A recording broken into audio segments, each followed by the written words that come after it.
भारत का भूगोल विषय वस्तु बहुत ही महत्वपूर्ण विषय वस्तु है, क्योंकि कहीं ना कहीं पे जितनी भी परीक्षाएं आपकी होती हैं, चाहे वो संघ लोक सेवा आयोग हो या फिर विभिन्न राज्य लोक सेवा आयोग, भारत के जितने भी राज्य लोक सेवा आयोग हैं सभी पर इंडियन ज्योग्राफी की एक व्यापक विषय वस्तु पूछी जाती है।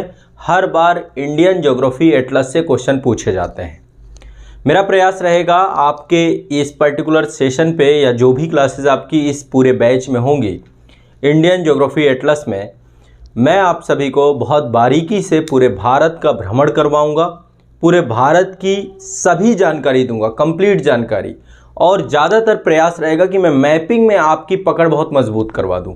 मानचित्रण बहुत ज़रूरी है, छोटी छोटी चीज़ें हम देखेंगे। तो इसका जो राजनीतिक मानचित्र है, भारत के जितने भी टोटल 28 स्टेट हैं अभी वर्तमान में और 8 केंद्र शासित प्रदेश हैं, इन सभी का एक एक करके हम विवरण प्राप्त करेंगे अपनी क्लासेस में, है ना। 28 राज्य और 8 केंद्र शासित प्रदेश। तो एक लंबी जर्नी चलेगी आपकी मेरे साथ। और मैं आपको सच कह रहा हूं कि इंडियन ज्योग्राफी की विषय वस्तु पढ़ लेने के बाद बहुत सारे सब्जेक्ट आपके आसान हो जाते हैं।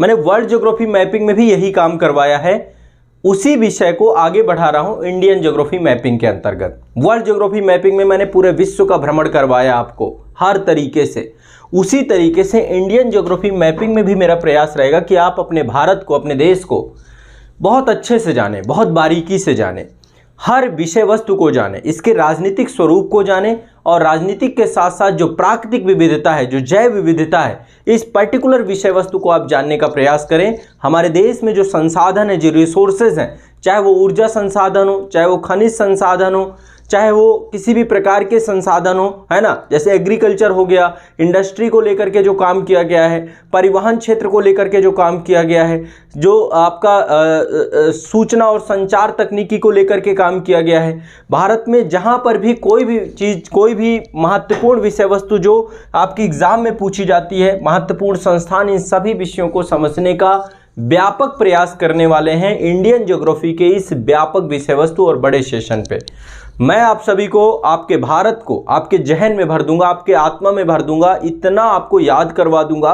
और देखो एक चीज़ ध्यान रखना, मेरे सेशन में आप लोग क्लास कर रहे हो, ये क्लास सिर्फ ये नहीं है कि आप करने के बाद फिर कभी और पढ़ोगे, साथ साथ आप याद करते जाओगे, ये चीज़ ध्यान रखना, साथ साथ आप याद करते जाओगे, ठीक है। तो हम इंडिया को बहुत गहराई से जानना आज से प्रारंभ करेंगे। बहुत आधार से लेकर के चलूंगा मैं, आधार से शिखर तक। जैसे आप मेरी कोई भी क्लास देखते हैं ना, तो वो आधार से शिखर तक की क्लास होती है, आधार से शिखर तक की क्लास होती है ना, आधार से शिखर तक की क्लास होती है। तो आधार से शिखर तक ये आपका पूरा पर्टिकुलर सेशन में सारी चीज़ें चलेंगी।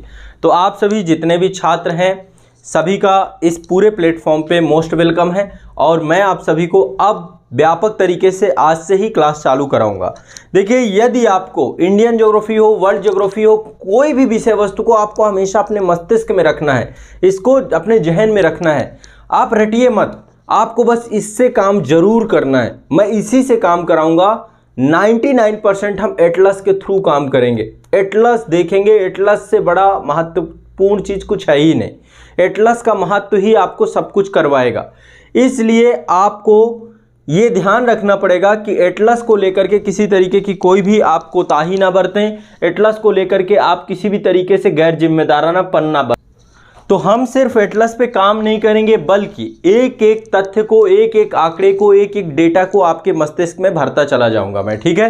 तो चलिए आज से प्रारंभ करते हैं इस बड़ी जर्नी को, व्यापक जर्नी को, अपने भारत देश को जानने को लेकर के एक बड़ी विषय वस्तु को जानना प्रारंभ करते हैं।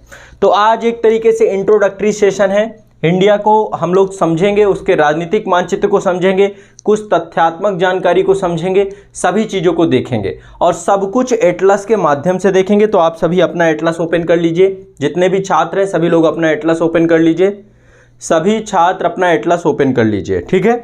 क्लासेस आप लोगों को रिकॉर्डेड फॉर्म पे भी सभी को मिल जाएंगी, जितनी भी क्लासेस हैं। आपका जो ऐप है, ऐप में जो आपका कोर्स है, कोर्स में रिकॉर्डेड कंटेंट में रहेंगी, ताकि आप मल्टीपल टाइम रिवीजन कर सके। आप रिवीजन करने की वैसे ज़रूरत नहीं पड़ेगी, एक बार आप मेरे साथ पढ़ोगे, रिवीजन की ज़रूरत नहीं पड़ेगी। तो सभी लोग एटलस ओपन कर लीजिए। ब्लैंक एटलस भी आप लोग के पास होना चाहिए, है ना। ब्लैंक एटलस भी आप सभी के पास होना चाहिए, ठीक है। इंडिया का आउटलाइन मैप जो है पॉलिटिकल, ये आपके पास होना चाहिए, ब्लैंक एटलस, ठीक है।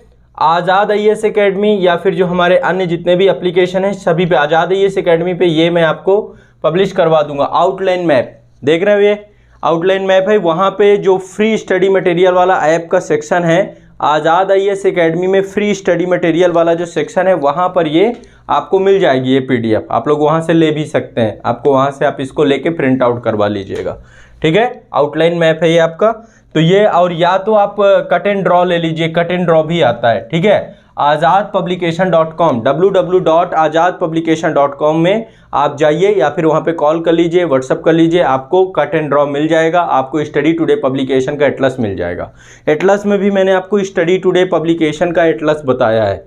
एटलस में भी स्टडी टुडे पब्लिकेशन का एटलस है, ये एटलस ही रखिएगा, ज़्यादा अच्छा रहेगा। मैं नहीं कह रहा कि ओरिएंटेड ब्लैक स्वान या ऑक्सफोर्ड में कोई कमी है, लेकिन बेहतर, सबसे बेहतर एटलस यही है सिविल सर्विसेज के लेकर के, जितना मैंने अभी तक काम किया है, ठीक है। तो प्रारंभ करते हैं, स्टार्ट करते हैं। मल्टीपल टॉपिक हैं, बहुत सारी विषय वस्तु है, आज से प्रारंभ हो रही है, ठीक है। हाँ, PDF जिसको PDF देखे, यहाँ पे क्लास की PDF नहीं दूंगा, क्योंकि क्लास की PDF का कोई औचित्य नहीं है। मैं आपको साथ साथ करवाता जाऊंगा, हर चीज़ दिखाता जाऊंगा, आप भी अपने एटलस में हर चीज़ देखते जाएंगे और करते जाएंगे, ये रहेगा। इसकी PDF, ये जो ब्लैंक एटलस की PDF है, ब्लैंक एटलस की PDF आपको आज़ाद IAS एकेडमी के एप्लीकेशन पे फ्री स्टडी मटेरियल वाला एक सेक्शन है, वहां पे मिल जाएगी। एग्जाम इंडिया एप्लीकेशन में भी आपको मिल जाएगी फ्री स्टडी मटेरियल वाले सेक्शन पे, तो वहां से ले लीजिएगा।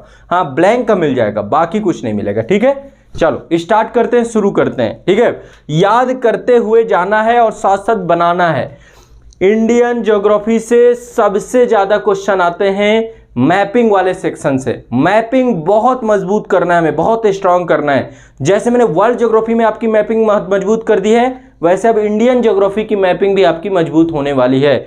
तो आज से आरंभ करते हैं, और आरंभ ऐसा होगा कि आपको बहुत कुछ सीखने को मिलना प्रारंभ हो जाएगा आज के ही एक सेशन से, पर्टिकुलर सेशन से। तो ये हमारा जो है इंडिया का अपडेटेड मानचित्र है, ठीक है। शुरुआत में राजनीतिक मानचित्र से ही करना चाहता हूं कि राजनीतिक मानचित्र के माध्यम से आप भारत को समझना प्रारंभ करें कि भारत देश को लेकर के। तो ये आपका देखिए, ये राजनीतिक मानचित्र है, ठीक है। इसको हम लोग पढ़ना शुरू करते हैं, ठीक है। स्टार्ट करते, स्टार्टिंग यहीं से। इसके बाद मैं बहुत सारी चीज़ें बताता जाऊंगा, आप लोग सब क्रम से करते जाइएगा। तो राजनीतिक मानचित्र में हम समझने का प्रयास करेंगे इंडिया के स्टेट, ज़्यादा टाइम नहीं लगेगा, स्टेट और यूनियन टेरिटरी क्रम से एक बार सारी चीज़ें हैं। जैसे इधर आपका भारत को हम 5 भागों में बांट देते हैं, ठीक है। 5 भागों में इंडिया को बांट देते हैं, तब ज़्यादा चीज़ें हम क्लियर कर पाएंगे। ये देखिए बीच का एक सेक्शन में यहाँ पे इसको 5 भागों में अभी हम इंडिया को बांटेंगे आपके। ये आपका पहला सेक्शन हो गया, ये है सेंट्रल इंडिया, मध्य भारत, ठीक है। इसको हमने पहला दे दिया मध्य भारत, ठीक है। अभी देखेंगे मध्य भारत कितना है, कौन कौन सी स्टेट हैं। इसके बाद नॉर्थ इंडिया, नॉर्थ इंडिया आपका ये पूरा सेक्शन जितना भी है ना, ये वाला सेक्शन, ये पूरा आपका नॉर्थ इंडिया है, ठीक है। कौन कौन सी स्टेट हैं, कौन कौन सी यूनियन टेरिटरी हैं, ये भी देख लेंगे। तो ये हो गया नंबर 2, ठीक है। ये हो गया आपका नंबर 2। ये आपका उत्तर भारत है, ये वाला मध्य भारत है, ठीक है। इसके बाद यहाँ पर आपका है पूर्वी भारत, ये वाला हिस्सा जो आपका बिहार है, ये वाला हिस्सा है ना, पश्चिम बंगाल है, झारखंड है, उड़ीसा है, ये सब आपका आ जाएगा पूर्वी भारत पे। तो ये आपका तीसरे नंबर की कैटेगरी हो गई, ठीक है। इसके बाद एक है आपका उत्तर पूर्व भारत, ये वाला हिस्सा, सिक्किम हो गया, असम हो गया, है ना, 7 सिस्टर्स प्लस सिक्किम, 7+1, ये वाला हिस्सा आपका, यहाँ पे ये पूरा का पूरा हिस्सा आपका नॉर्थ ईस्ट इंडिया हो गया, ठीक है। ये आपका 4 नंबर हो गया। इसके बाद यहाँ पे आप देखिए इधर का जितना भी हिस्सा है, आप लोग भी ये चीज़ बना सकते हैं और हम साथ साथ सभी चीज़ों को देखेंगे। ये वाला हिस्सा राजस्थान का हो गया, गुजरात का हो गया, महाराष्ट्र का हो गया। इन 3 स्टेट को साथ में जोड़ दीजिए, आपका पश्चिमी भारत हो गया, ठीक है। वेस्टर्न इंडिया हो गया, ये आपका पश्चिमी भारत है। 5 नंबर, 1 2 3 4 5 और ये 6, 6वें नंबर पे आपका है ये छह भागों में हम भारत को बांट रहे हैं राजनीतिक तौर पे। ये आपके हो गए सदर्न इंडिया या साउथ इंडिया। 6 नंबर, भारत को 6 भागों में हमने बांट दिया। कितने भागों में बांट दिया? 6 भागों में। अब एक एक करके स्टेट देख लेते हैं कि कौन सा स्टेट कहाँ पे पड़ता है। इसके बाद एक दूसरा तरीका भी बताऊंगा स्टेट को लेकर के, एक दो तरीके हम लोग स्टेट को लेकर के प्रॉपर देखेंगे, तब जाके हमारी क्लियरिटी हो जाएगी। सबसे पहला तरीका आपका है नॉर्थ इंडिया। नॉर्थ इंडिया की स्टेट देख लेते हैं। दो तो इसमें तीन यूनियन टेरेटरी हैं, इसमें 3 यूनियन टेरेटरी हैं, है ना, यूटी हैं। यूटी मतलब कि केंद्र शासित प्रदेश। भारत में वर्तमान में 28 राज्य हैं, ठीक है, और 8 केंद्र शासित प्रदेश हैं, ये सबको पता है। दादरा नगर हवेली जो आपका था, 2 तो देखिए बने थे, जम्मू कश्मीर और लद्दाख। कब बने थे ये? 31 अक्टूबर 2019 को ये 2 बने थे आपके, है ना। 2020 को बने थे, माफ़ करिएगा, 2020 में ही हुआ है। अभी 2021 चला, 2019 में बिल आया था, 5 अगस्त को बिल आया था, 5 अगस्त को बिल आया था। फिर पिछले साल तो कोरोना काल ही था, ठीक है। तो आपका जो है ये दोनों बने थे, लेकिन यहाँ पे मर्ज कर दिया गया था दादरा नगर हवेली को दमन दीव के साथ, इनको मर्ज कर दिया गया था, आपस में जोड़ दिया गया था दोनों को। तो पहले 7 थी टोटल, 7 2 9 हो गई, लेकिन ये मर्ज कर दिया गया तो एक कम हो गई, 8 बची। तो 8 केंद्र शासित प्रदेश हैं अभी भारत में, और 28 स्टेट है, 28 राज्य हैं। अब एक बार हम लोग सरसरी निगाह से फास्ट ये भी देख लेते हैं, सारा का सारा ये पता होना चाहिए आप लोग को, रफली जानकारी होनी चाहिए। तो नदर्न इंडिया में आपका ये लद्दाख वाला क्षेत्र है।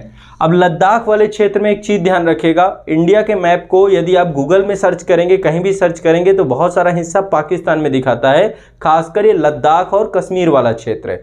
दरअसल ये पीओके का क्षेत्र है, जिसको पाकिस्तान के द्वारा अवैध तौर पे कब्जा किया गया है ना।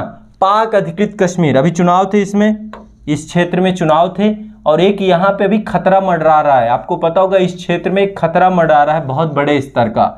भारत के जो पीओके वाला क्षेत्र है, इसके लगभग 106 किलोमीटर की बॉर्डर लगती है अफगानिस्तान से, और अफगानिस्तान के हालात इस समय बहुत कंडम हो गए हैं। जब से अमेरिकी सेना की वापसी प्रारंभ हो गई, तब से तालिबान ने फिर से वहां पर एक तरीके से सिविल वार की स्थिति है। क्या स्थिति है इस समय? पाकिस्तान में सिविल वार की स्थिति है, ये वो माफ करिएगा, अफगानिस्तान में एक सिविल वार की स्थिति है, ये कंडीशन है ना। तो ऐसे में हमें ये चीज को समझना पड़ेगा कि जो कंडीशन वर्तमान में बनाई गई है, वो कंडीशन अपने आप में बहुत ज़्यादा क्रिटिकल हो गई है। ये इंटरनेशनल लेवल पे अमेरिका की जो एक दकियानूसी कूटनीति है, उसका एक बहुत बड़ा उदाहरण है। अमेरिका के कई सारे एग्जाम्पल हैं। 1950 में जब उत्तर कोरिया और नॉर्थ कोरिया का विवाद था, अमेरिका उसमें भी गया, लेकिन कुछ हासिल नहीं कर पाया। वियतनाम युद्ध जो आपका 1965 से लेकर 1971 तक चला, वहाँ पे भी अमेरिका ने कुछ भी हासिल नहीं किया। इराक को जिस तरीके से इराक में एंट्री की अमेरिका ने, वहाँ पे भी कुछ हासिल नहीं किया। आज देखिए इराक और सीरिया वाले क्षेत्र में क्या चल रहा है, ISIS का कब्जा है, और अब अफगानिस्तान की वो हालात बना के गया है। तो अमेरिका महज एक ऐसा देश है जो सबसे स्वार्थी देश है। आपको लगता है सुपर पावर है? कोई सुपर पावर नहीं है। सुपर पावर होता तो इंटरनेशनल अंतर्राष्ट्रीय कम से कम जवाबदेही तो रखता, कोई जवाबदेही नहीं है, सिर्फ अपने हितों की पूर्ति है। जहां पे इसको अपने हित दिखते हैं, आतंकवाद को बढ़ावा देने वाला, आतंकवाद को प्रारंभ करने वाला यदि कोई देश था तो यही था, इसी ने आतंकवाद को प्रारंभ किया। और भारत लगातार इसका विरोध करता रहा। भारत हमेशा बोलता रहा कि नहीं नहीं, आतंकवाद खत्म करिए, आतंकवाद है। पहले तो मानता ही नहीं था कि आतंकवाद जैसी समस्या है, लेकिन अब जाके जब 9/11 हुआ, उसके बाद उसको लगा नहीं नहीं नहीं, मेरे घर तक आंच आ गई आतंकवाद की। तब जाके आतंकवाद के खिलाफ लड़ना प्रारंभ किया, और आया भी अफगानिस्तान में तो गुड आतंकवाद और बैड आतंकवाद का बीज बो गया। तालिबान ने आज क्या हालत बना दी, मात्र 80,000 लड़ाकों ने 3-3.5 लाख की सेना को खरीद दिया। वहाँ के राष्ट्रपति और उपराष्ट्रपति गायब हो चुके हैं, पता नहीं किसी को। कोई कह रहा तजिकिस्तान में है, कोई कह रहा है अमेरिका में है, पता नहीं है। अशरफ गनी साहब जो है यहाँ वहाँ से जा चुके हैं। बहुत बुरी कंडीशन है। वहाँ के नागरिक इस समय किसी भी तरीके से अपना देश छोड़ना चाहते हैं, और तालिबान बंदूक की नोक पर अब वहाँ की जो संसद है, वहाँ का जो राष्ट्रपति भवन है, सब कुछ कैप्चर कर चुका है। पूरे अफगानिस्तान में, वहाँ की राजधानी काबुल में अब तालिबान का झंडा लहरा रहा है। ऐसे में भारत देश जो कि 106 किलोमीटर की सीमा साझा करता है पीओके वाले क्षेत्र में हमें शांत नहीं बैठना चाहिए, हमें इसको लेकर स्ट्रांगली इसको देखना चाहिए, ये कंडीशन है। इस पे एक मैं सेपरेट वीडियो भी लेकर के आऊंगा कि आखिरकार हर युद्ध से अमेरिका भाग क्यों जाता है, ऐसा क्यों हुआ इतिहास पे, और अमेरिका को सुपर पावर कहने जैसा कुछ है भी नहीं। आपको क्या लगता है कि द्वितीय विश्व युद्ध में जापान जैसे एक छोटे से देश में, जबकि जापान ने भी इसे परेशानी कर लिया था, जापान जैसे देश में परमाणु बम के दम पे, अरे हिरोशिमा नागासाकी में दो परमाणु बम भर छोड़ दिए इस देश ने, वो भी इसकी गैर जिम्मेदारानापन था कि इंटरनेशनल लेवल पे और वैश्विक शांति करने वाला जो देश है, जो वैश्विक शांति का हितैषी बना बैठा है, जो ये बात कर रहा है कि नहीं निशस्त्रीकरण करना चाहिए, एनबीटी पे साइन होना चाहिए, सीटीबीटी पे साइन होना चाहिए, परमाणु अप्रसार संधि पे साइन करवाना चाहता है, उस देश ने ही इंटरनेशनल लेवल पे पहली बार परमाणु बम का प्रयोग किया था। तो ऐसे में ये देश है अमेरिका, अमेरिका बहुत दकियानूसी देश है, और अमेरिका को जो भी सुपर पावर मानते हैं वो सुपर पावर जैसा तो कुछ भी नहीं है, सिर्फ और सिर्फ अपने स्वार्थों को लेकर के हमेशा अग्रणी रहता है, उसे दूसरे देश से कुछ भी नहीं पड़ी है, कभी भारत का सगा नहीं हुआ। 1965 का युद्ध हो पाकिस्तान के साथ खड़ा रहा, 1971 का युद्ध हो पाकिस्तान के साथ खड़ा रहा, परमाणु धमकी अलग से दी भारत को। तो अमेरिका एक ऐसा गैर जिम्मेदाराना देश है जिसकी अगुवाई में पूरे विश्व का बेड़ा गर्क हो जाएगा, और बेड़ा गर्क हो भी रहा है। क्यों? इनको पूरे विश्व में अशांति फैला के क्यों रखनी है? मतलब ये आपको लगता है, कभी कभी आपने सोचा कि अशांति क्यों अमेरिका फैलाना चाहता है पूरे विश्व में? क्योंकि वो एक बहुत बड़ा इंडस्ट्री है, उसके पास वेपन्स इंडस्ट्री पे निर्भर है, वेपन्स वो हथियार बनाता है, और यदि शांति रहेगी पूरे विश्व में तो शांति वो कैसे फिर अस्त्र शस्त्र कैसे बेचेगा? अस्त्र शस्त्र बेचना है तो अशांति होनी चाहिए, अराजकता का माहौल होना चाहिए। तो ये हर जगह पे जो हर जगह जो है इनकी एंट्री करने की आदत है, हर जगह आयरन मैन सुपरमैन बन के जो जा रहे हैं ना, इसका बहुत बड़ा कारण ये है कि अमेरिका अपने ये जो पूरा वेपन इंडस्ट्री है इसको जो है हमेशा के लिए चलाना चाहता है, लोगों को मूर्ख बना के चलाना चाहता है। ठीक है, चलो अलग मुद्दा है, उस पर एक अलग इशू है, उस पर इंटरनेशनल रिलेशन पे लेकर के मैं पूरा डिस्कस करूंगा कि अब अमेरिका का इतिहास क्या है और भारत को इसमें क्या स्टैंड लेना चाहिए, इंडिया को क्या स्टैंड लेना चाहिए और कितना महत्वपूर्ण है पूरा टाइम पीरियड। ठीक है, तो ये हम लोग देखेंगे। तो ये आप देख रहे हैं पर्टिकुलर है ना, यहाँ पे ये आपका लद्दाख वाला पूरा ये नॉर्थ इंडिया। अब नॉर्थ इंडिया में एक बार देख लेते हैं क्या क्या है। नॉर्थ इंडिया में सबसे पहले तो यहाँ पे लद्दाख वाला क्षेत्र है, लेह लद्दाख का क्षेत्र है, ये आपका यूनियन टेरिटरी है, इसी पे आपका गिलगित बाल्टिस्तान मुजफ्फराबाद ये पूरा एरिया है, और यहाँ पे टेररिस्ट एक्टिविटी बहुत ज़्यादा है, बहुत एक्टिव है। ठीक है, आगे लद्दाख को हम लोग डिटेल में पढ़ेंगे, मैं हर एक स्टेट को भी पढ़ाऊंगा, आपको यूनियन टेरिटरी को भी पढ़ाऊंगा। दूसरा आपका जम्मू कश्मीर है। ठीक है, तो जम्मू कश्मीर में इधर जो है आज़ाद कश्मीर वाला हिस्सा जो है वो पाकिस्तान के पास है, पाकिस्तान उसको आज़ाद कश्मीर बोलता है, भारत उसको पाक अधिकृत कश्मीर बोलता है। ठीक है, पीओके हमारे द्वारा बोला जाता है। ठीक है, इसके बाद आपका तीसरा यहीं पे हिमाचल प्रदेश आता है, ये भी आपका पर्वतीय राज्य है, ये भी आपका लद्दाख जम्मू कश्मीर हिमाचल प्रदेश ये सब हिमालय पर्वत श्रेणी पर अवस्थित है, पर्वतीय क्षेत्र है।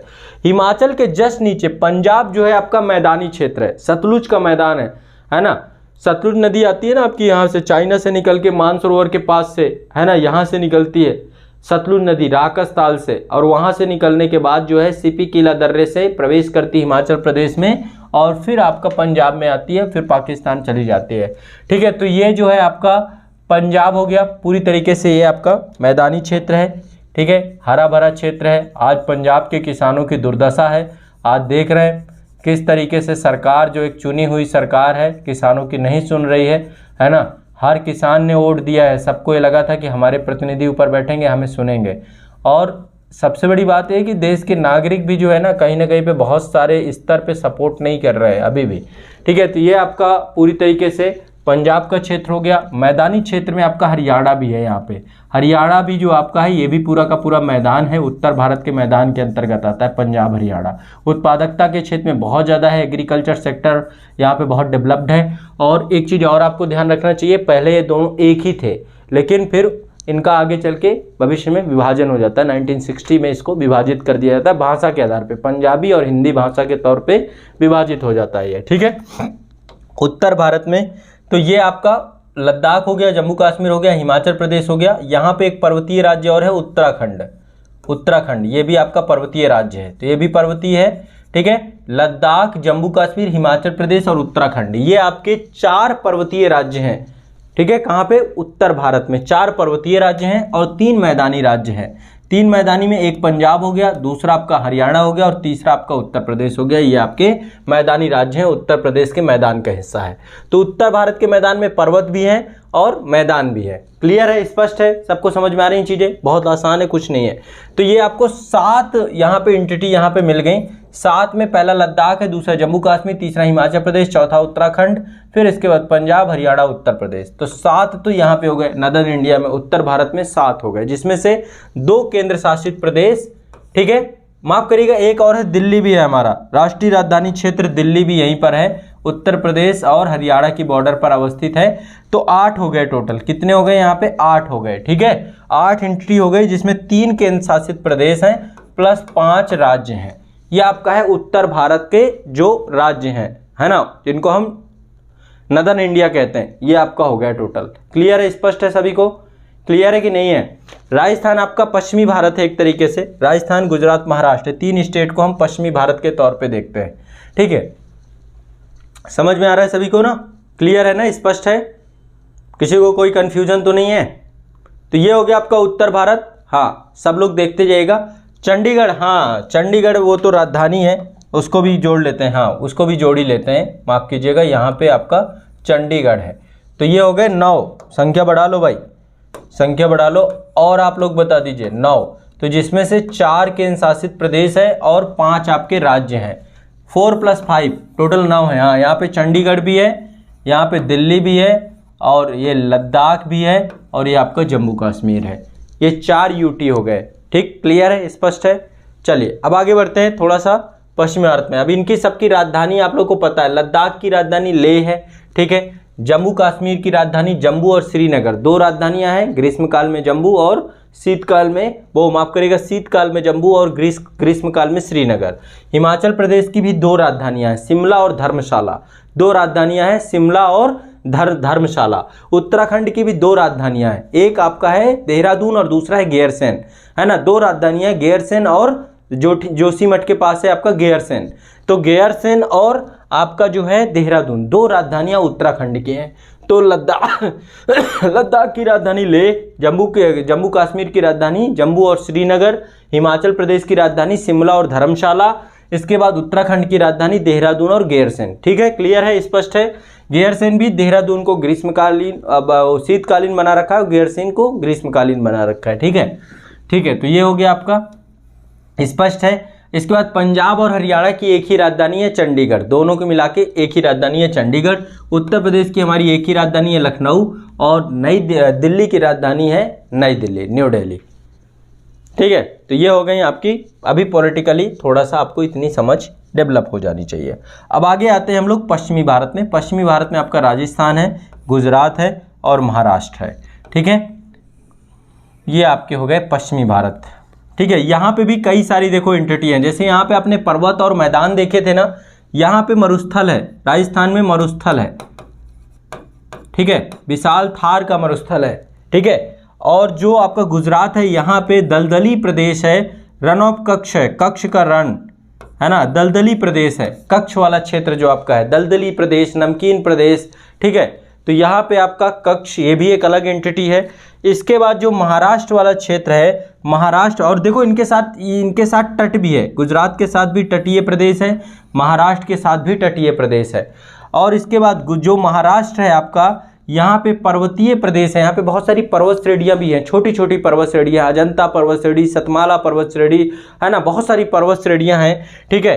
तो ये वाला प्रदेश आपका तटीय प्रदेश भी है यहाँ पे, और यहाँ पे छोटी छोटी पर्वत श्रेणियाँ भी हैं। पठार, प्लेटू वाला क्षेत्र भी है, दक्कन के पठार के अंतर्गत आता है ये, दक्कन का पठार भी है यहाँ पे, दक्कन का पठारी क्षेत्र भी महाराष्ट्र वाले क्षेत्र में है, तो दक्कन के पठार का हिस्सा भी है। तो मरुस्थल, कच्छ का क्षेत्र, आपका पठारी क्षेत्र, ये सारे क्षेत्र, तटीय क्षेत्र, कई सारी एंटिटी यहाँ पे मिलती हैं। तो पश्चिम भारत में आपके 3 स्टेट हैं, राजस्थान, राजधानी जयपुर, सबको पता होगी ये, ठीक है, राजधानी जयपुर। इसके बाद गुजरात की राजधानी आपकी गांधीनगर, सब जानते हैं। महाराष्ट्र की राजधानी मुंबई, सब जानते हैं।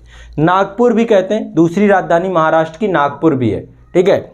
एक केंद्र बना रखा है इधर, इस तरफ है आपका पूर्वी महाराष्ट्र में, ठीक है, तो ये आपको क्लियर होना चाहिए। सबको स्पष्ट हो गया? ये सबको स्पष्ट हो गया? दो एंटिटी देख ली हमने, उत्तर भारत देख लिया और पश्चिम भारत देख लिया। अब आते हैं दक्षिण भारत में आ जाते हैं।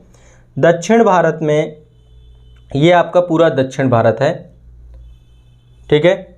दक्षिण भारत में आपका जो स्टेट है, पहला तो आपका है गोवा। गोवा को आप पश्चिम भारत में, माफ़ करिएगा एक बार थोड़ा सा यहाँ पे गड़बड़ हो गई। गोवा भी आपका पश्चिम भारत का हिस्सा है। गोवा भी आपका पश्चिम भारत का हिस्सा है, यानी कि पश्चिम भारत में 4 स्टेट हो गए आपके। टोटल कितने हो गए पश्चिम भारत में? 4। गोवा को भी पश्चिम भारत में ही रख लेते हैं, ठीक है। राजस्थान, गुजरात, महाराष्ट्र और गोवा, ठीक है, प्लस दादरा नागर हवेली, सिलवासा और दमन एवं दीव, ये भी सब पश्चिम भारत ही हैं। अब यहाँ पे देख लीजिए कितने हो गए टोटल एंटिटी, 6 हो गई यहाँ पे। टोटल पश्चिम भारत में 6 हो गए आपके, पश्चिम भारत में 6 हो गए। राजस्थान, गुजरात, महाराष्ट्र ये तो, और गोवा, ये 4 तो आपके क्या हो गए? राज्य हो गए, 4 राज्य हो गए। और केंद्र शासित प्रदेश कितने हैं आपके? 1 केंद्र शासित प्रदेश है यहाँ पे, ये क्योंकि एक ही मिला के बना दिए गए। दमन दीव और पहले दादरा नगर हवेली अलग अलग हुआ करते थे, 2019 में इन दोनों को मिला के एक कर दिया गया है, ठीक है। दोनों एक हो गए, दमन दीव दादरा नगर हवेली एक हो गए अब, ठीक है। क्लियर है, स्पष्ट है? तो ये टोटल आपको ध्यान रखिएगा, 2 टोटल आपको ये ध्यान रखना है, ठीक है।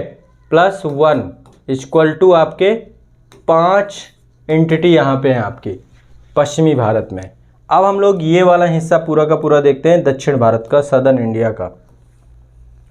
ये पूरा का पूरा क्षेत्र आपका तटीय है, प्रायद्वीपीय है। कैसा है? प्रायद्वीपीय, 3 तरफ से समुद्र ने घेर रखा है इस पूरे क्षेत्र को। पर्वतीय क्षेत्र भी है, इधर पश्चिमी घाट है, इधर पूर्वी घाट है, पर्वतीय क्षेत्र भी है ना। महाराष्ट्र में भी सह्याद्री है और यहाँ पर भी, तो ये तटीय क्षेत्र है आपका, प्रायद्वीपीय क्षेत्र है, पठारी क्षेत्र भी है, यहाँ पे पठार भी है, पर्वत भी है। तो भौगोलिक तौर पे उच्चावच यहाँ पे है, और मैदान भी है क्योंकि बहुत सारी नदियाँ यहाँ पे बहती हैं, है ना। गोदावरी बहती है, कृष्णा बहती है, कावेरी बहती है, प्रमुख बड़ी नदियाँ भी यहाँ पे बहती हैं काफ़ी सारी। तो इसमें कौन कौन से हैं आपके? एक तो केरल हो गया, ठीक है, केरल हो गया आपका दक्षिण भारत में। दूसरा आपका कर्नाटका हो गया, ठीक है। फिर आपका तमिलनाडु हो गया, इसके बाद आंध्र प्रदेश हो गया। यहाँ पे पुदुचेरी भी है, ये भी ध्यान रखिएगा। पुदुचेरी पुदुचेरी 3 राज्यों में है। पुदुचेरी एकमात्र भारत की केंद्र शासित प्रदेश है जो कि 3 राज्यों में विस्तारित है। 4 जिले हैं इसके, यनम है ना, एक तो यनम हो गया, दूसरा पुदुचेरी हो गया, फिर कराईकल और माहे, ठीक है। टोटल ये आपका 4 जो है जिले हैं पुदुचेरी के, 4 जिले 3 राज्यों में है। यनम आपका है आंध्र प्रदेश में, फिर आपका जो पुदुचेरी है वो तमिलनाडु में है, कराईकल भी आपका तमिलनाडु में है, और जो आपका माहे है वो केरल में है, ठीक है। माहे कहाँ पर है? केरल में है। तो ये भी आपको पता होना चाहिए, बहुत बेसिक चीज़ें हैं, आप लोग जानकारी रखते भी होंगे और रखना भी चाहिए, ठीक है। तो यहाँ पे टोटल कितने हो गए आपके? एक तो आपका कर्नाटक हो गया, कर्नाटक के बाद आपका केरल हो गया, तमिलनाडु हो गया, आंध्र प्रदेश हो गया, फिर तेलंगाना हो गया, ठीक है। तो एक बार काउंट कर लेते हैं, 1 2 3 4 5 5 तो राज्य हो गए इसमें। टोटल कितने हैं? 5 राज्य हो गए, 5 हमारे राज्य हो गए। अब केंद्र शासित प्रदेश गिन लेते हैं। एक तो पुदुचेरी हो गया केंद्र शासित प्रदेश, दूसरा आपका लक्षद्वीप है, यहाँ पे लक्षद्वीप है, और तीसरा आपका अंडमान निकोबार द्वीप समूह है। तो टोटल आपका एक लक्षद्वीप, दूसरा अंडमान निकोबार द्वीप समूह, तो टोटल यहाँ पे 3 आपके केंद्र शासित प्रदेश हैं। अंडमान निकोबार द्वीप समूह भी दक्षिण भारत का ही हिस्सा है, लक्षद्वीप भी दक्षिण भारत का ही हिस्सा है, ये भी सदर्न इंडिया पे ही है द्वीप, लेकिन दक्षिण भारत में ही आएंगे, ठीक है। तभी बोलते हैं ना भारत का सबसे दक्षिणतम बिंदु, तो दक्षिणतम बिंदु आपका इंदिरा पॉइंट है, इंदिरा पॉइंट या, है ना। तो ये आपको ध्यान रखना चाहिए। तो यहाँ पे आपके टोटल कितने हो गए? 8 एंटिटी यहाँ पे हो गई। यहाँ पे थे 5, ठीक है, यहाँ पे थे टोटल 5 पश्चिमी भारत में, ठीक है। पश्चिमी में भारत में 5, ठीक है। 8 किस में आपके? 8 हैं आपके सदर्न इंडिया पे और 8 है आपके नदर्न इंडिया पे, ठीक, सब कुछ जोड़ते हुए केंद्र शासित प्रदेश प्लस ये। अब आगे चलते हैं, अगला बढ़ते हैं, नेक्स्ट अगली एंटिटी पे चलते हैं। अगली एंटिटी आपकी है पूर्वी भारत की, ये आपका पूर्वी भारत है पूरा का पूरा, ये आपका पूर्वी भारत है, पूर्वी भारत में कौन कौन से स्टेट है? देखो बिहार आपका पूर्वी भारत आता है ना। उत्तर प्रदेश से ही पूर्वांचल चालू हो जाता है, ठीक है ना। उत्तर प्रदेश के ही कुछ हिस्से से पूर्वांचल, लेकिन बिहार आपका पूर्वी भारत का हिस्सा है। बिहार हो गया, पश्चिम बंगाल हो गया, झारखंड हो गया, उड़ीसा। पहले अंग्रेजों के द्वारा इसी क्षेत्र पे अधिकार किया गया था। पूरा क्षेत्र पहले एक ही हुआ करता था, ये पूरा एक ही हुआ करता था, बिहार बंगाल उड़ीसा एक ही हुआ करता था। और इसकी दीवानी राइट जो है अंग्रेजों को 70 के दशक में 1770 के आसपास मिल गए थे, ठीक है। तो यहाँ पे बिहार हो गया आपका, पश्चिम बंगाल हो गया और उड़ीसा हो गया और झारखंड हो गया। तो यहाँ पे 4 तो ये हैं टोटल, 4 ये हैं आपके। टोटल कितने हैं? 4 राज्य हैं यहाँ पे। पूर्वी भारत में 4 राज्य हैं। पूर्वी भारत में कितने राज्य हैं? 4 राज्य हैं। पूर्वी भारत में कितने राज्य हैं? 4 राज्य हैं। पूर्वी भारत में कितने राज्य हैं? 4 राज्य हैं। सब पूरा पूर्वी भारत है आपका। बिहार की राजधानी पटना है, ठीक है। झारखंड की रांची है, पश्चिम बंगाल की कोलकाता है और उड़ीसा की भुवनेश्वर है, सबको पता है, ठीक है। ये आपका राजधानी वाला क्षेत्र है। तो ये आपका पूर्वी भारत है, ठीक है। एक बार मैं यहाँ पे ये एंटिटी आपका दक्षिण भारत है, ठीक है। पूर्वी भारत, दक्षिण भारत। ये आपका उत्तर भारत है, ये आपका पूरा उत्तर भारत है, ये पूरा आपका उत्तर भारत है। इसके बाद इधर का जो हिस्सा है ये वाला, ये आपका पूरा का पूरा पश्चिमी भारत है। अब 2 बचे और 2 एंटिटी और आपकी बची है ना। ये पूरा आपका पश्चिमी भारत है। अब 2 एंटिटी बची, एक तो सेंट्रल इंडिया है ना, एक आपका बचा सेंट्रल इंडिया, ये वाला हिस्सा पूरा का पूरा सेंट्रल इंडिया। 2 स्टेट हैं यहाँ पे सेंट्रल इंडिया पे, पहला है आपका मध्य प्रदेश, दूसरा है आपका छत्तीसगढ़। सेंट्रल इंडिया पे 2 हैं आपके, ठीक है, मध्य प्रदेश और छत्तीसगढ़। ये आपका सेंट्रल इंडिया है, मध्य प्रदेश और छत्तीसगढ़ आपका सेंट्रल इंडिया है। अब एक और अंतिम एंटिटी बची आपकी, ये इसको बोलते हैं नॉर्थ ईस्ट इंडिया। इस पे आपकी 7 सिस्टर, 7 + 1 मतलब सिक्किम। तो यहाँ पे आपका असम है, फिर अरुणाचल प्रदेश है, फिर नागालैंड है, फिर मणिपुर है, फिर मिजोरम है, फिर त्रिपुरा है, फिर मेघालय है। क्रम से एक बार देख लेते हैं 7 कौन कौन से हैं। 7 सिस्टर बोलते हैं इनको। असम, अरुणाचल प्रदेश, यहाँ पे नागालैंड, नागालैंड के बाद मणिपुर, मिजोरम, फिर त्रिपुरा, फिर मेघालय, ठीक है। 7 ये हो गए, सिक्किम 1 हो गया। यहाँ पे एक बहुत पतली सी सकरी पट्टी है जिसको हम बोलते हैं चिकन नेक कॉरिडोर, है ना।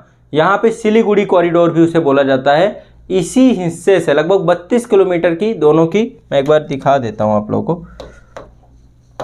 ये वाला हिस्सा आप देखिए, ये वाला हिस्सा, या ये इसकी बात कर रहे हैं, ये वाले हिस्से की, यहाँ पे, ठीक है। यहाँ तक चीन की बॉर्डर है और ये 32 किलोमीटर के हिस्से से ये पूरा जुड़ा हुआ है आपका नॉर्थ ईस्ट इंडिया। इधर क्योंकि नीचे बांग्लादेश है, ऊपर भूटान है, इधर नेपाल है, ऊपर चाइना है। तो ये बहुत ही सेंसिटिव जोन है क्योंकि यहाँ पर 4 देशों का जंक्शन पॉइंट है। 4 देश हैं यहाँ पे, है ना। 4 देशों का इंटरनेशनल बाउंड्री साझा करता है ये एरिया, नीचे बांग्लादेश से, भूटान से, नेपाल से और चाइना से। तो ये हिस्सा वैसे भी यहाँ पर सिविल वार जैसी स्थिति रहती है, इंटरजेंसी की स्थिति रहती है ना। बहुत सारे बॉर्डर डिस्प्यूट की स्थिति रहती है, जनजातियों को लेकर बहुत सारे इशू हैं। तो ये क्षेत्र बहुत सेंसिटिव है इंडिया के लिए, ठीक है, बहुत सेंसिटिव क्षेत्र है। तो एक बार राजधानी हम लोग देखते हैं किसकी क्या राजधानी है, ठीक है। असम की राजधानी सबको पता है दिसपुर है, अरुणाचल प्रदेश की राजधानी सबको पता है ईटानगर है, नागालैंड की राजधानी कोहिमा है, भूल जाते हो आप लोग, नागालैंड की राजधानी कोहिमा है, मणिपुर की राजधानी इम्फाल है, मणिपुर की राजधानी इम्फाल है, मिजोरम की आइजॉल है, और त्रिपुरा की अगरतला है, मेघालय की शिलोंग है। ये आपको राजधानी पता होनी चाहिए, और सिक्किम की गंगटोक है। तो एक बार फिर से देख लेते हैं, असम की दिसपुर है, अरुणाचल प्रदेश की ईटानगर है, नागालैंड की कोहिमा है, मणिपुर की इम्फाल है, मिजोरम की आइजॉल है, त्रिपुरा की अगरतला है और सिक्किम की आपको गंगटोक है। तो ये आपका नॉर्थ ईस्ट इंडिया है। इस तरीके से यहाँ पे भी 8 है टोटल। यहाँ पे कितनी एंटिटी हैं एक बार देख लेते हैं आप। टोटल 8 एंटिटी यहाँ पे हैं। 8 यहाँ पे हो गई, 2 यहाँ पे हो गई, ठीक है। 8 आपकी हो गई नॉर्थ ईस्ट की, ठीक है। पश्चिमी भारत में टोटल कितने थी? 4। यहाँ पे 4 हो गई पश्चिमी भारत में आपकी, और आपकी इसके बाद जो मध्य भारत है यहाँ पे 2 हैं, ठीक है। बस हो गए आपके। तो 28 राज्य और 8 केंद्र शासित प्रदेश, 28 राज्य और 8 केंद्र शासित प्रदेशों वाला हमारा प्यारा भारत, हमारा प्यारा देश। ठीक है, सभी ने ये चीज़ें देखो पता होंगी आप लोगों को, मैं नहीं कह रहा हूँ कि नहीं पता होंगी, लेकिन मेरा फर्ज बनता है कि मैं आपको ये चीज़ें और एक बार बता दूं, क्लियर कर दूं, आपके डाउट सारा कुछ क्लियर कर दूं। अब हम बहुत फास्ट वे पे एक बार भारत के सभी राज्यों को देखेंगे, इसके बाद आगे बढ़ जाएंगे। ठीक है, एक बार हम लोग देखेंगे, इसके बाद कुछ तथ्यात्मक जानकारी की बौछार आप लोगों के पास करूंगा मैं आज, कुछ ज़्यादा नहीं, 10 से 12 तथ्य आपको बताऊंगा। और ठीक है, चलिए क्रम से देखते हैं। यहाँ पे देखिए, पहले तो ये मानचित्र को लेकर आपको कोई कन्फ्यूजन नहीं होना चाहिए, क्योंकि अभी भी मानचित्र को लेकर कन्फ्यूजन है बहुत जगह पे। ये आपका मानचित्र है, स्पष्ट मानचित्र जो पीआईबी के द्वारा जारी किया गया है, ये मानचित्र है आपका। ठीक है, मैप ऑफ एटलस में भी आपको यही मिलेगा, मैप ऑफ इंडिया में। ठीक है, यही आपको मिलेगा। ये आपका लद्दाख वाला क्षेत्र है, इसकी राजधानी लेह है, भारत का सबसे उत्तरतम राज्य है, ये केंद्र शासित प्रदेश है। अब यहाँ पे एक क्वेश्चन बनता है, भारत का सबसे उत्तरी राज्य कौन सा है? भारत का सबसे उत्तरी राज्य हिमाचल प्रदेश है ना। भारत का सबसे उत्तरी केंद्र शासित प्रदेश लद्दाख है, लेकिन भारत का सबसे उत्तरी राज्य हिमाचल प्रदेश है, ये ध्यान रखिएगा। ठीक है, क्योंकि इसका स्टेटस बदल गया था जम्मू कश्मीर का 31 अक्टूबर 2019 को, 31 अक्टूबर 2019 को इसका स्टेटस चेंज कर दिया गया था। ठीक है, 2019 को 31 अक्टूबर 2019 को ये केंद्र शासित प्रदेश बन गया था। तो लद्दाख हो गया, इसकी राजधानी लेह। जम्मू कश्मीर की 2 राजधानियां, जम्मू और श्रीनगर। हिमाचल प्रदेश की 2 राजधानियां, शिमला और धर्मशाला। उत्तराखंड की 2 राजधानियां, एक तो देहरादून, दूसरा गैरसैंण। बहुत कम बच्चों को पता होगा कि गैरसैंण दूसरी राजधानी है। गैरसैंण यहाँ की ग्रीष्मकालीन राजधानी है उत्तराखंड की। जैसे जम्मू कश्मीर का कॉन्सेप्ट है, हिमाचल प्रदेश का कॉन्सेप्ट है, वैसे ही कॉन्सेप्ट यहाँ का है। क्लियर है, स्पष्ट है सभी को, है ना। उत्तराखंड की दूसरी राजधानी कौन सी है? गैरसैंण। कौन सी है? गैरसैंण। कौन सी है? गैरसैंण। कौन सी है? गैरसैंण। पता होना चाहिए आप लोग को, उत्तराखंड की दूसरी राजधानी गैरसैंण है, पता होना चाहिए सभी बच्चों को। ठीक है, तो ये आपका हो गया। क्लियर है सभी को? स्पष्ट है? स्पष्ट है नहीं स्पष्ट है? मजा आ रहा है? अभी आएंगे, हाँ वो चीज़ें सारी चीज़ें देखेंगे। ठीक है, कंट्री वगैरह सब बता तो दिया। कंट्री यहाँ पे कि जो चिकन नेक कॉरिडोर है, इससे बांग्लादेश, नेपाल, भूटान और चाइना इनकी बॉर्डर लगती है। बाकी अभी पड़ोसी देशों के बारे में भी डिटेल से देखेंगे, परेशान मत हो। ठीक है, तो ये आपका हो गया लद्दाख वाला हिस्सा। इसके बाद ये आपका जम्मू कश्मीर का हिस्सा है। जम्मू कश्मीर की राजधानी 2 बताया मैंने, फिर हिमाचल प्रदेश की 2 राजधानी, देहरादून की 2 राजधानी। पंजाब की और हरियाणा की एक साझा राजधानी है जिसका नाम है चंडीगढ़। पंजाब हरियाणा की साझा राजधानी है चंडीगढ़। ठीक है, केंद्र शासित प्रदेश भी है चंडीगढ़। इसके बाद नई दिल्ली जो आपका है, न्यू दिल्ली केंद्र शासित राष्ट्रीय राजधानी क्षेत्र है। 1992 पे इसको जो है बनाया गया था। 1969वां संविधान संशोधन हुआ था इसके लिए, और इसको national capital region NCR, Delhi NCR घोषित कर दिया गया था। तो एनसीआर में कई जिले उत्तर प्रदेश के आते हैं, राजस्थान के आते हैं, हरियाणा के आते हैं। इन 3 स्टेट के जिले भी एनसीआर में सम्मिलित किए गए नेशनल कैपिटल रीजन में, और इसकी राजधानी न्यू दिल्ली है। इसके बाद आपका राजस्थान है, राजस्थान की राजधानी जयपुर है। गुजरात है, गुजरात की राजधानी गांधीनगर है। फिर यहाँ पे दमन द्वीप, दादरा नगर हवेली, इसकी राजधानी दमन है। यहाँ पे फिर आपका महाराष्ट्र है, महाराष्ट्र की राजधानी मुंबई है। ठीक है, इसके बाद यहाँ पे गोवा है, गोवा की राजधानी पणजी है, गोवा की राजधानी पणजी है। कर्नाटक की राजधानी बेंगलुरु है, कर्नाटक की राजधानी बेंगलुरु है। केरल की राजधानी तिरुवनंतपुरम है, केरल की राजधानी तिरुवनंतपुरम है। यहाँ पे तमिलनाडु की राजधानी चेन्नई है, तमिलनाडु की राजधानी चेन्नई है। इसके बाद आपका यहाँ पे जो आपका आंध्र प्रदेश है, इसकी राजधानी अमरावती या विजयवाड़ा, विजयवाड़ा के अंदर ये एक जगह अमरावती, इसकी राजधानी है अमरावती। ठीक है, तेलंगाना की राजधानी हैदराबाद है, तेलंगाना की राजधानी हैदराबाद है। यहीं पे पुदुचेरी है, पुदुचेरी की राजधानी पुदुचेरी है, पुदुचेरी की राजधानी पुदुचेरी है। ठीक है, इसके बाद अंडमान निकोबार द्वीप समूह की राजधानी पोर्ट ब्लेयर है, लक्षद्वीप की राजधानी कावारती है, ये भी पता होना चाहिए आपको। ठीक है, अंडमान निकोबार द्वीप समूह की राजधानी पोर्ट ब्लेयर है और लक्षद्वीप की राजधानी कावारती है। ठीक है, द्वीप है ये भी। ठीक है, इसके बाद आपका यहाँ पे उड़ीसा है, उड़ीसा की राजधानी भुवनेश्वर है। पश्चिम बंगाल की राजधानी कोलकाता है। झारखंड की राजधानी रांची है। बिहार की राजधानी पटना है। उत्तर प्रदेश की राजधानी लखनऊ है। मध्य प्रदेश की राजधानी भोपाल है। छत्तीसगढ़ की राजधानी रायपुर है। इसके बाद हम नॉर्थ ईस्ट इंडिया पे आ जाएंगे। नॉर्थ ईस्ट में सिक्किम की राजधानी गंगटोक है, असम की राजधानी दिसपुर है, अरुणाचल प्रदेश की राजधानी ईटानगर है और नागालैंड की राजधानी कोहिमा है, मणिपुर की राजधानी इम्फाल है, मिजोरम की राजधानी आइजोल है और त्रिपुरा की राजधानी अगरतला है। ये तीसरी या ये आपका कंप्लीट हो गया जितना भी राजनीतिक तौर पे जो आपको पता होना चाहिए कहाँ पे क्या है। उत्तर भारत में क्या है, पश्चिम भारत में क्या है, दक्षिण भारत में क्या है, पूर्वी भारत में क्या है, नॉर्थ ईस्ट इंडिया में क्या है, सेंट्रल इंडिया में क्या है। ये तो आपको पॉलिटिकली कम से कम लोकेशन वाइज चीज़ें जानकारी होनी चाहिए। बहुत बड़ा ये विषय वस्तु नहीं है, इतने में आपको चीज़ें समझ में आ गई होंगी। समझ में आ गई कि नहीं आ गई? इतना कंप्लीट याद हो गया, चीज़ें कभी गड़बड़ नहीं करोगे। अब मैं कुछ तथ्य आपको बताता हूँ भारत के बारे में, तथ्य बताता हूं, ठीक है। कंप्लीट तथ्य जितने भी होंगे मैं बताऊंगा। सबसे पहली चीज क्षेत्रफल। भारत भूमि का क्षेत्रफल कितना है याद करना है आपको, मेरे साथ ये चीजें याद करना है। फैक्चुअल और तथ्यात्मक चीजें लिखते जाइएगा साथ साथ, याद करिए आप लोग। 3287,263 3287,263 किलोमीटर स्क्वायर क्षेत्रफल जब निकालते हैं तो स्क्वायर में आता है, ठीक है। तो वर्ग किलोमीटर 3287,263 3287,200 मोबाइल नंबर की तरह याद करो। 3287,263 ये किसका है? क्षेत्रफल। बिल्कुल याद कर लो। 3287,200 ये याद ही करना पड़ेगा, कुछ नहीं है। विश्व के कुल क्षेत्रफल का 2.4% भारत के पास है। विश्व के कुल क्षेत्रफल का 2.4% भारत के पास है। क्या है? 2.4%। और विश्व में 7वां स्थान है, 7th रैंक है भारत की। क्या है? 7वां स्थान। नंबर 1 रसिया, दूसरे नंबर पे कनाडा, तीसरे नंबर पे अमेरिका, चौथे नंबर पे चाइना, पांचवें